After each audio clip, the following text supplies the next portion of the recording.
I auditioned at multiple clubs, and they either gave me the runaround or told me to come back another day or just flat out told me they weren't hiring me. And it got to a point where I'm like, do I want to leave my city or do I want to create something in my city to where I can dance and also my friends can dance? This is Ava Marie, founder of Black Skrippa Brigade, a Chicago-based collective of Black, queer strippers and pole dancers committed to combating the current lack of local opportunities and community for Black dancers. The strip clubs in Chicago just simply do not want to hire certain Black dancers, and even myself included. I created this organization specifically because I could not work at any of the clubs. Unwilling to accept the racist hiring practices of Chicago's sex work industry, Ava decided to make a space of her own. It was an idea that we came up with because we wanted to dance in some different pole stuff in Chicago. And there's a few different collectives throughout the city. And we felt as though there was nothing that was highlighting exactly what we were looking for. There were some that were like pole showcase specific to the point where they didn't have any community offerings. It was just shows, just ticketing, stuff like that. We wanted to be able to have the shows and then still offer that community space and still offer like the members, which are the dancers that are a part of the brigade, that membership opportunity to be able to hang out outside of the group and do different things like that. So just trying to bridge the gap between the stuff that we already have offered to us in Chicago and new things.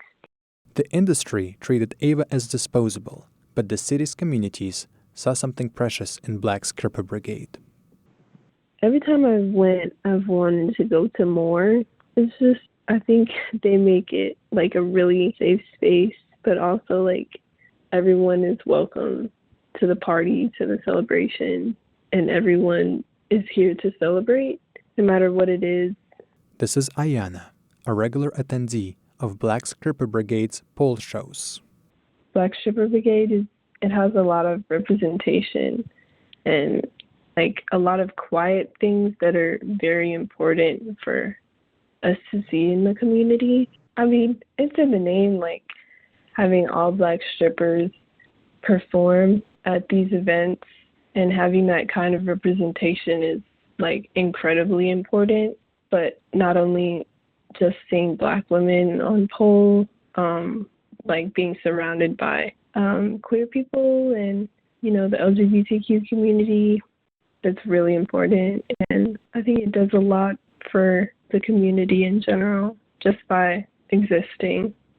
It's become a joy to be not only invited, but to be really welcomed into that space. This is Gretchen. I'm a white, queer, cisgender woman, sex worker, but I'm also a writer. I'm a trained journalist. I have a master's in education.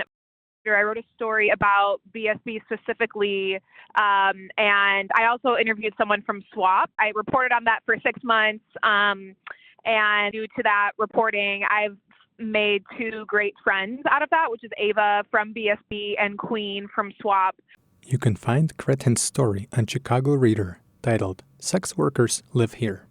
What I really see in these rooms and in these events that they're in is the joy that is around. And I went to an event last week and it was a house party, pole show. And I knew a lot of people there, but a lot of people I didn't know. And everyone is just so able to be themselves. And it's an amazing space to be in. With communities from all over Chicago finding a home at Black Skrippa Brigade, Ava has cultivated what the mainstream industry failed to offer: a safe and empowering space for those marginalized. And Black Skrippa Brigade is not alone in their story of communal upbringing. Everyone was like, we demand that you continue to operate because we need you guys. And I was like, you're absolutely right. This is Queen, Communications Manager at Sex Workers Outreach Project Chicago, or SWOP, as you heard it mentioned by Gretchen. SWOP is a Black-led grassroots organization dedicated to providing direct aid and advocacy for anyone working in the sex industry.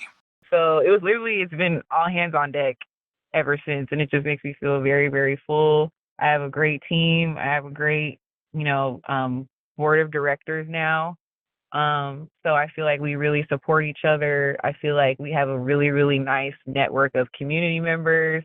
Both Black Skrippa Brigade and SWOP are supporting sex workers, but focus on different needs. SWOP for me, it means a lot to me in that of the outreach it does, right? Sex worker outreach project. SWOP works with Black and brown sex workers, where BSB works primarily with Black sex workers. SWOP's current iteration came about just over a year ago, as SWOP was announcing pausing its operations. I feel like putting out that announcement was kind of like my cry for help. Ava's struggle came from the discriminatory culture of Chicago's sex work industry. But for SWOP, it was the broader economic neglect of sex workers during the COVID pandemic. We didn't know when our grant was coming in. We didn't know, like when we were going to be able to disperse any money. None of the board members had been paid in like 6 months. At the time, it was just me on the board because we had a couple people that were like going in and out because, like capacity reasons and personal health reasons and things like that. The government's response to COVID-19 exacerbated the economic instability among sex workers, and that has driven some SWOP members to desperation. Last year, we dealt with a lot of financial issues. We had numerous people that were just, coming on the board, misappropriating the funds, and then kind of leaving Black women to clean up the mess as usual. And unfortunately, the board member that misappropriated our funds left me with $11 in our bank account. While all sex workers were impacted by the pandemic, some chose to prioritize personal well-being over communal survival. The reason why we were having issues with those previous folks was because they were operating from a space of frenzy and, you're going to do a lot of things when you're in survival mode. So I try to extend a certain amount of grace to people.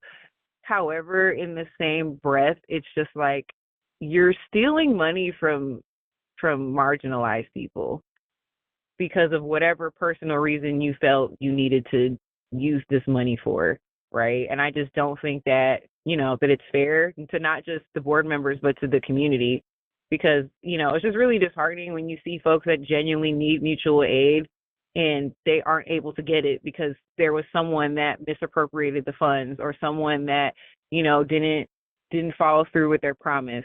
Queen could not repair the collective on her own. So she called out to the broader communities, just like Ava would in 2023. I made that post and then I just had like this huge flood of like messages and texts and DMs that are like, dude, like, why didn't you tell me y'all needed more volunteers? Like, tell me, like, how can I help? What can we do to keep SWOP, like, alive? The amount of people that were like, you can't do this. What can we do to help? What can we do to help? And I was just like, oh, I didn't know that this was, because, like, when you're in the thick of it and you're in a nonprofit and you are wearing, like, 17 hats, it's really easy to just, like, get burnt out and you don't see, like, the bigger picture all the time. Like Ava, Quinn didn't anticipate that SWOP would be so valued by Chicago's sex worker and adjacent communities. But when they offered support, she embraced it. Because, like, I knew that SWOP Chicago had a large impact, but I didn't think that me saying we were going to take off a year was going to have as big as a reaction as it did. Today, we're going to explore how the commitment to collective solidarity has uplifted Black Skrippa Brigade, SWOP, and their communities. As sex workers, I feel like the sex work community is different from a lot of communities in the sense that, we are facing a particular stigma that brings us together for safety and just comfortability in our work. And some of the people that I work with that are a part of the brigade and people that I've collaborated with, venue spaces and other organizations, are people that are a part of the sex work community and they just want to help uplift other sex workers. Like for other marginalized groups, operating in communities is a survival necessity for many sex workers. But SWOP and Black Skrippa Brigade have created their own niche. Being in Chicago, you are around a plethora of organizations and mutual aid. And I think for sex workers, it was something that was so apparent and it felt new. BSB has really become a staple in the sex work community for Black queer people, Black trans people. And of course, we cater to all races of sex workers, but primarily we try to prioritize BIPOC, trans, and gender nonconforming sex workers because they are the highest at risk for death, disease, lack of resources to medical care, issues with being able to change their pronouns and even have gender affirming care. A lot of folks can't get IDs because of their identities, so we try to make sure that we prioritize those folks, but, we don't turn people away. If we have the resources, we will make sure that we can either provide them directly or provide you with, a community resource that we have. Focusing on most marginalized members of their communities moves Black Skrippa Brigade and SWOP to continuously expand how safety is defined. Having a more diverse crowd, having a crowd that is majority sapphics or not cishet men creates a lot of safety for us as dancers. This is Cherry, a Chicago-based dancer. They tend to be people who really may not feel comfortable in a strip club. They come to us because they want to see all of that, but they don't feel comfortable in that environment where they tend to be more alcohol, more men, more skinny dancers, more white dancers, all of those kind of things. So the crowd come to us and they're very willing and very open and very excited by what we do. They make me feel respected as a person and as a dancer, rather than in a strip club. The environment is more about how somebody can save money, make money on you. You're always kind of watching your back, and I don't feel like I have to do that when I'm at BSB shows, because people are there genuinely just to support and happy to be there. Just by centering the needs and desires of marginalized sex workers, Black Skrippa Brigade and SWOP are creating an environment with far less risks than the mainstream industry. But being able to have that safe space that sometimes is better than the club, because the club can't guarantee you that safety. The customers potentially following girls home, different things, different stigma, and safety issues that we have to deal with on the job. You don't have to deal with that at a BSB show. And we've also seen a lot of different organizations in Chicago that don't really uphold safety, even in the sense of like having the proper door person there, having the proper security, making sure that, we're letting people know that the dancers are not supposed to be touched in any way without their consent. Both collectives know well what's missing from the conventional venues, but they do more than just filling the gaps. To celebrate, we should still respect each other's boundaries, and everyone here deserves to be here, but also in a way that celebrates that and celebrates independence and being confident and powerful, but also showing each other how to do that and how to be that for yourself. Black Skrippa Brigade and SWOP continuously expand their understanding of what safety means by asking their communities for feedback. So we've been talking about safe spaces and what constitutes a safe space, and we were discussing how no matter what the person that is conducting the group says, if the individuals have stated that they don't feel safe, it is not a safe space. Putting safety before convenience means that the collectives review critically each of their formal partnerships. We don't really just jump at random venues. We really do our homework on where they stand. There are some places in Chicago that people have told me, hey, let's do a show here, but if it's ran by an abuser, I don't want my brand there, And I think that that's something that a lot of people that come to our shows can really respect. We are very passionate about the work, so we represent our organization, period. So we're all very intentional with the people that we work with. We are always trying to vet people hey, we had someone approach us about XYZ. They work for XYZ. Do you know this person? Have you ever worked with this person? Have you heard anything about this person? Because we don't want to accidentally align with someone or an organization that doesn't align with our values in the community that we serve. The commitment to their communities leads SWOP and Black Skrippa Brigade to miss out on certain opportunities. There was a venue that we were almost right to signing the contract, and they had all these allegations of being racist to other performers, and it was people that I knew personally as well, and we didn't end up signing the contract, and we unfortunately didn't end up having the show, and that sucked to not have the show, but everybody respected that we chose to pull out instead of just doing the show to just do the show, you know? But these compromises are not hard choices for the collectives to make. I don't want to put anybody in an uncomfortable spot, not dancers, not, customers, not people that we affiliate with, by putting us in a space that doesn't respect sex workers, doesn't respect women, doesn't respect anything that we stand for. Some of this integrity is nourished by the communal connections alone, but it is also a cornerstone principle for both collectives. As a result, both collectives' definition of safety is holistic and ever-expanding. I've had people say all the time, like, you can tell that you guys were really trying to put on a certain caliber of event, but you also aren't pushing anybody out. That's why we keep our ticket sales at the price point that we keep them, regardless of even if we get a nicer space, because I don't want to price out my friends and family who are struggling. We know what the economy is doing right now. SWOP and Black Skrippa Brigade see financial insecurity as a barrier for their audience and as a safety concern for their community. And I've also danced with people who, they have a budget of maybe $50 to $75 per performer, and we are paying people $100 plus per event.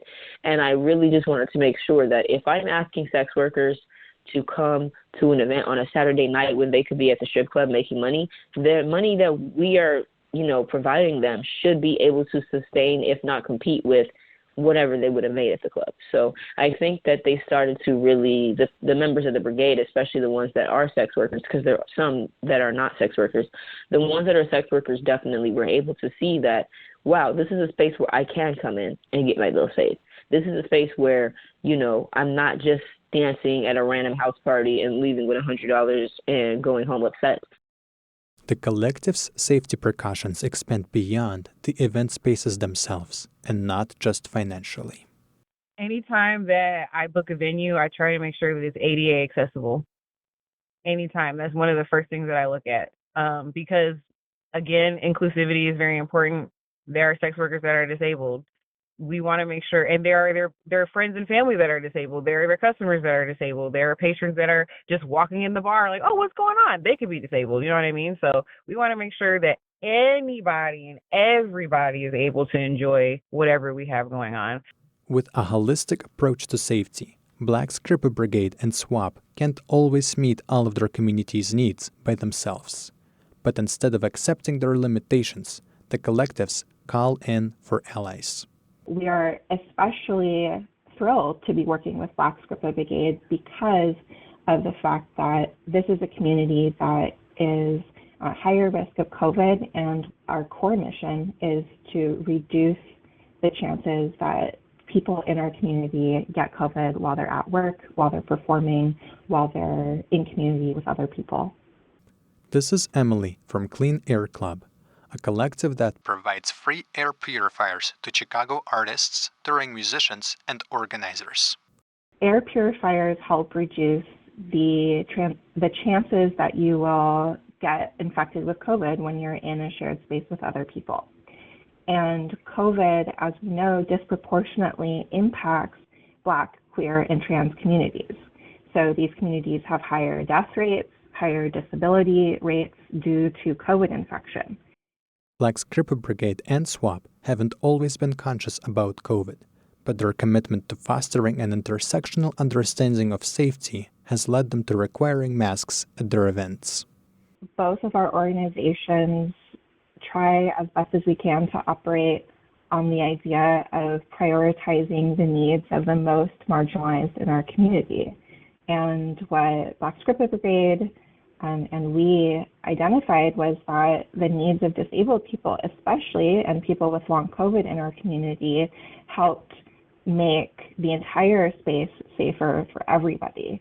And so through communicating with us, and I'm sure many other people, Black Skrippa Brigade came to see that requiring masks was another safety measure they could put in place that benefited everyone, but also made their spaces safer and more accessible for the most marginalized among us. And we try to come at this just from the perspective of inviting everyone to do better when they know better. And I think Black Skrippa Brigade and SWOP is a perfect example of that. After we just had our House of Blues show, which was on January 19th, and that was a mask required event, we were just deciding, like, you know, we might as well just continue this momentum. Like, we still had a good, successful show.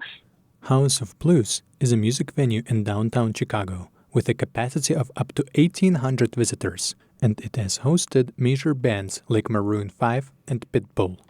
The mask requirement is not affecting really anybody in the sense that, you know, we've had some people at the beginning who didn't come to a mask show before, and then they started coming to some of our shows that were masked. So it wasn't like we felt like we were alienating any group.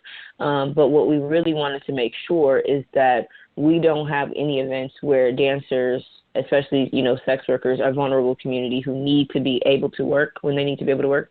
We don't want anybody getting sick. Like, if you are working at one of our events and then, you know, you have to go to the club the next day, or you have clients or whatever, that's being able to spread COVID a lot farther than some of these other community organizations that do some small events that are not mask required. And we were just really thinking about the impact on just our city as a whole, the impact on the dancers and the people who are in our spaces as well, to make sure that no BSB event is ever a super spreader. That's not something that we want to, you know, be perpetuating.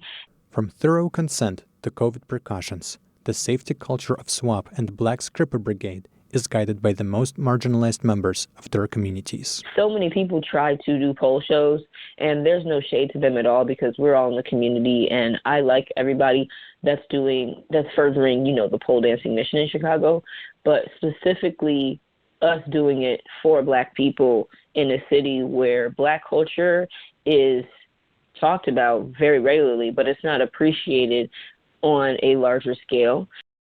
There are definitely pole or burlesque or drag groups in the city, but I don't know of any other ones that are exclusively Black. So that's very important to me, to make me feel like I'm in an environment where I'm safe and also valued for some of the things that may be a detriment in other environments, like a strip club. A lot of what happens in the strip club and the reasons why you're chosen, they're things that are just, they don't have to do with what's inside of you, the type of person that you are. And I feel like BSB allows me to express more of my true self and also be able to perform and be able to be around crowds that appreciate that. Usually, I feel like you have to put away one side or the other, depending on the environment you're in. Cultivating a deeply intersectional practice of safety takes a village, and the collectives took the time to build up this level of communal dedication. Chicago culture is so vast and just in different pockets of the city for different communities. And there's always potential for, you know, people to not be intentional with their stuff or people to cause harm or whatever. So I think at first people were definitely like, okay, well, we don't really know IVA yet, or we don't really know DSB yet as an org. Building trust took time, in part to stigma, in part to Black Skrippa Brigade being an unusually passionate collective. And it took time for them to see that I care and see that I'm passionate, and for them to continue that passion and continue that labor of love with me once we started to do more events. I think once we got to maybe about our 5th or 6th event, that was when people that were in the organization were reaching out to me personally and saying, hey, I would love to have more input. From the very start, building a culture of care was what helped Black Skrippa Brigade gain a reputation of a principled, dedicated collective. I really wanted to be a situation that feels like home and that feels safe and that feels fun. There's still fun, and we're obviously throwing money and dancing and eating wings and drinking and having a good time. It's still a party, but there's an extra layer of love that's there, and it really does warm my heart when people comment on that, because I really am glad that the vision that all of us in the brigade consistently work on every single day is coming to life on our stage. While SWOP has a long-established audience, both collectives have formed fresh relationships with their communities. That was my concern, was that I and a few of the founders, all of us will be the ones that are passionate, and everybody else is just, there to dance and get their little money and go home. But I think it started to become a more important dynamic for people to see that this is something that is needed in our city. Building trust created a space for community to grow their passion, but purposeful communication is what filled that space. Now I feel like we are in a space where we have an actual group of people, and we have a solid team, and we are constantly checking in with each other. We are making sure that we consult with each other before we make any purchases. Hey, I wanted to get these kids for this donation drive. What do you guys think? Nobody has more power over the other. We all operate equally. We all have equal operating power. And, we always try to make sure that we consult with each other before we make any big decisions, especially when it comes to our monies. Horizontalized communication keeps all of the collective's members accountable in upholding solidarity with their communities. So now at this stage, Queen and I are doing a lot of the facilitating of events and the additional things that are coming up, but we are always in the group chat with the additional brigade members, chatting about it, asking people, hey, have you been to this venue? Hey, what do we know about this? Making sure that we always operate as a group, one band, one sound. We operate best when we're together. We keep us safe, you know what I mean? Both collectives value feedback, and not just the core members. And I think that intentionality of the event for the dancers is what led some of them to really becoming, more in-depth and more involved in the operations of the organization and just the community building as a whole. And being able to have that community where it's not just me running the show and making the decisions solely, but I'm also checking in with each individual person that dances with us, works with us, vendors, DJs, everybody, to consistently get that feedback on what went well and what did not go well, because not every single show we've had has been the best show on earth. I've been happy with every single, person that has come to our shows and every single event that we've had, but there's always room for improvement. And I think our consistent knack for wanting to push forward and see what we can do better every single event is what creates that intentionality that people always comment on. With the community taking responsibility for shaping the success of their collectives, passion and care extend beyond event safety. A couple weeks ago, Queen, my friend who works at SWOP, is organizing these events, these drives for people. So people who can come get clothes and people who can come get harm reduction tools and kits and feminine care products and things like that. SWOP prioritizes serving sex working communities, but others benefit from their efforts as well. She had called for all these volunteers, and I'm thinking sex work feels very small in this. When we're in it, it feels like everyone kind of knows each other. But I was so surprised to see at that drive, at that volunteer session, that the place was packed with people. And I think it's a testament to, not to toot my own horn, but it's a testament to what my story said, was that people in the community, whether they overtly are involved or not, they do care about sex workers. SWOP has become highly relevant for many marginalized communities, and they show up in return.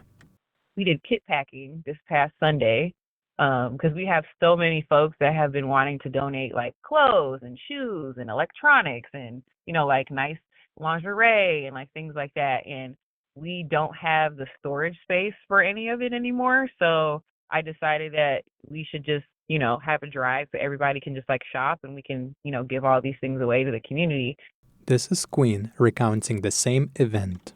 And we had about 50 people sign up to volunteer.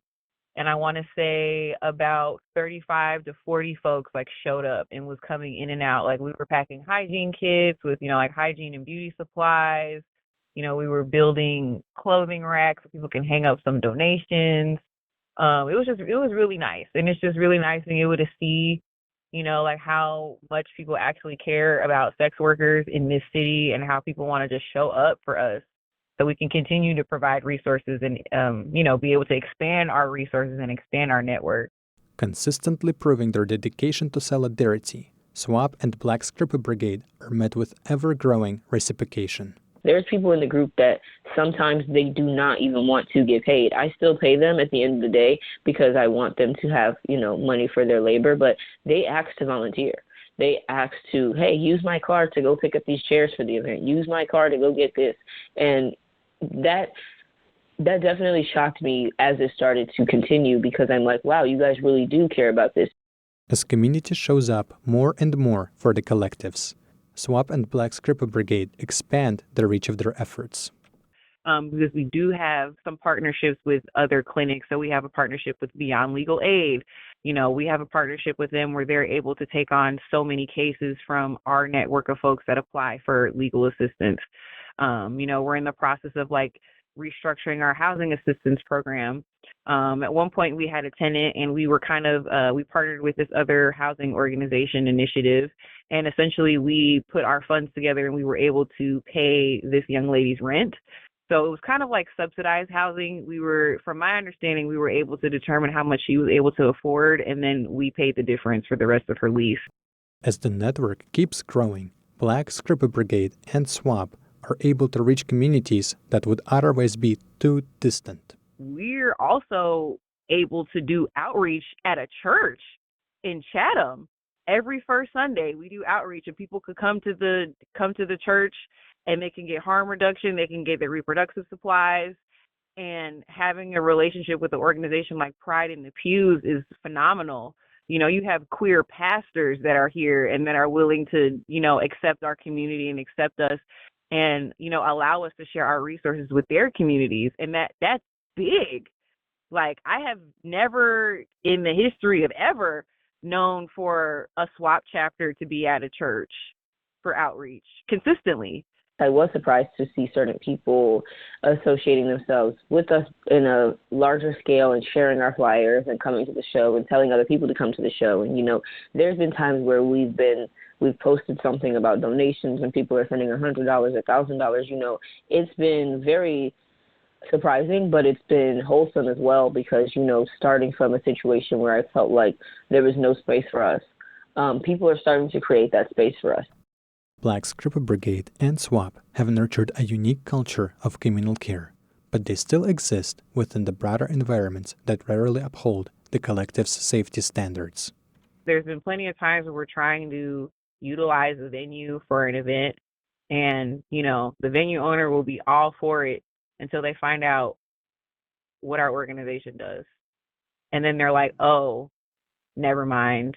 We don't want to be aligned with that. And I'm just like, I don't know if it's because they assume that we're trafficking. I don't know if they think we're running a brothel. I don't know what they think, but I just know that we've been told no numerous times because not only we're Black, but we're also sex workers, and they don't like being aligned with that.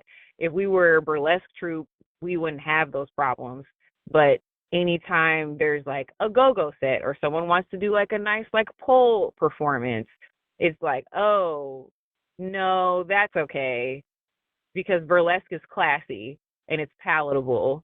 Despite having broad recognition, sex worker collectives still have doors shut in their face.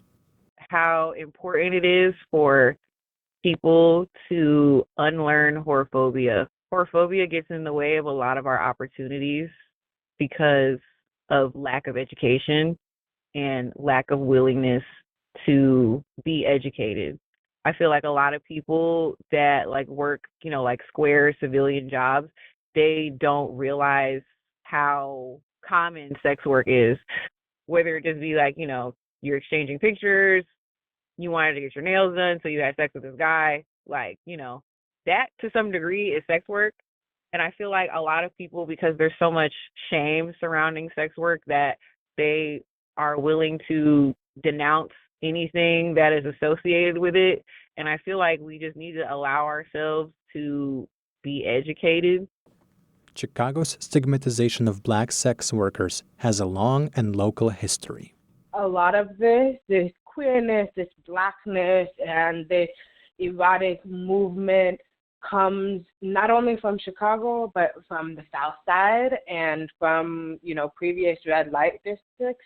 And now we don't really have the opportunity to be able to do that much in the South Side because of over-policing, because of lack of spaces, because of lack of Black-owned spaces, because the fact that the Black-owned spaces get shut down very quickly, especially if they're underground, especially if they're in the South Side.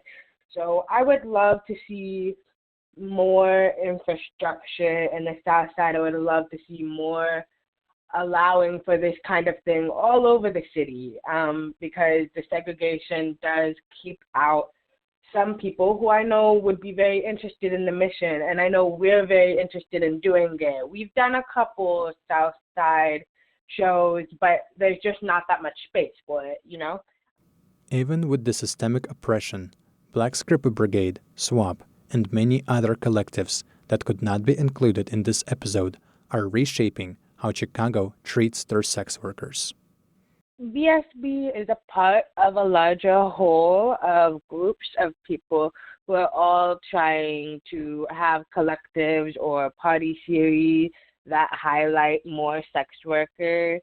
So I think it's important to acknowledge the context that's larger of Chicago in general and our history with sex work, with prostitution, with stripping, with prohibition, with all of these things that have created a kind of culture where sex work is more underground.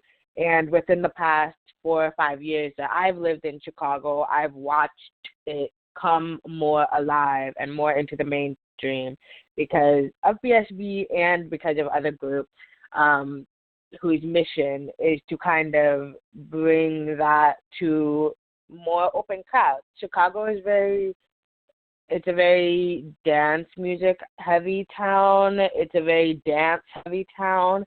So it's exciting to watch the dance be promoted that is more erotic and sexual in nature from the people who make it. There is many barriers SWOP and Black Skrippa Brigade can't yet break, but the collectives don't linger on the limitations. We are very serious about the work that we do, and we are very serious about integrity and autonomy. So we want to make sure that we are providing people with safe spaces that are actually safe.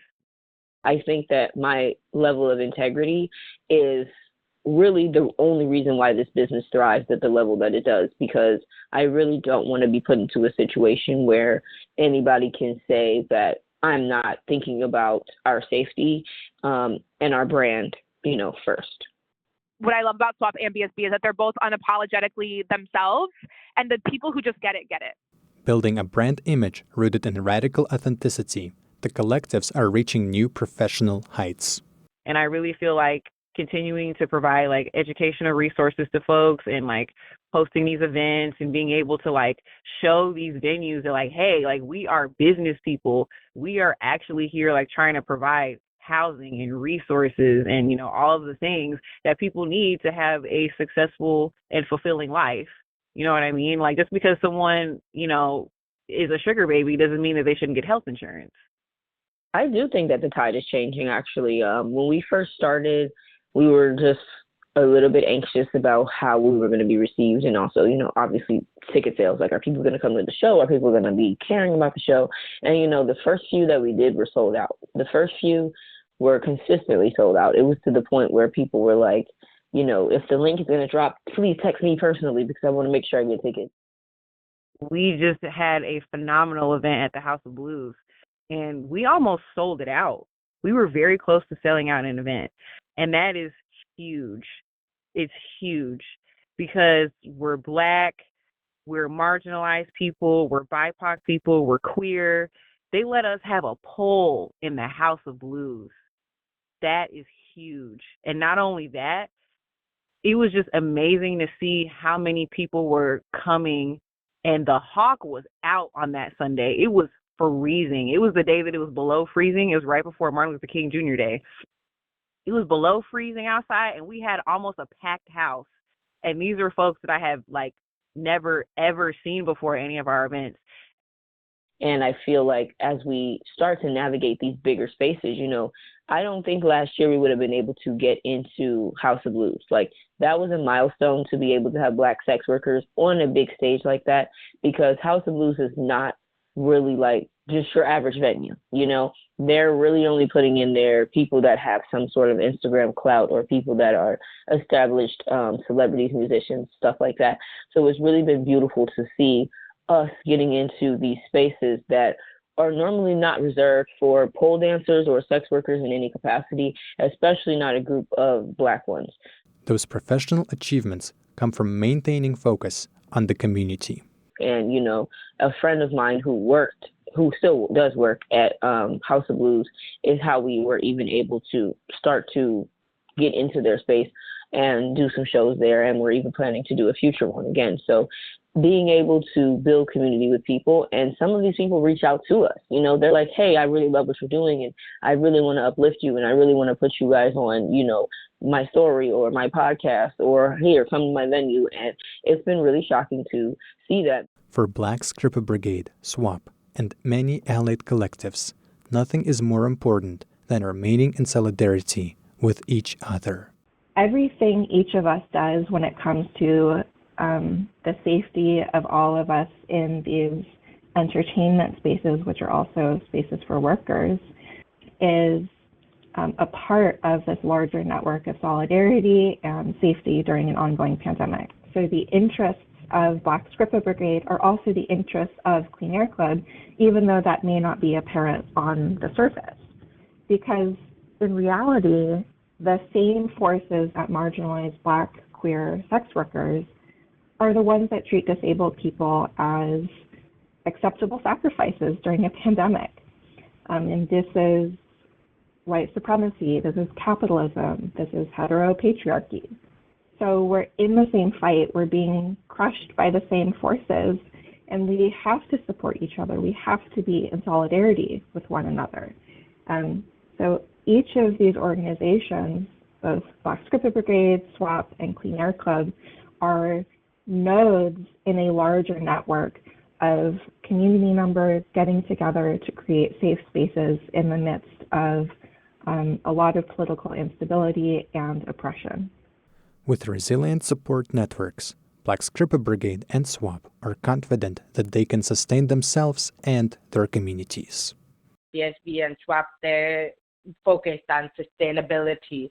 I've seen a lot of collectives like go up and just have a few and then not be able to sustain it, So the sustaining from the community is really what's allowing that to kind of blossom. So I appreciate that. Regardless of what the future may hold, Black Skrippa Brigade and SWOP trust community care to keep them moving forward. I feel like we're going to be in rooms and have resources we've never had before.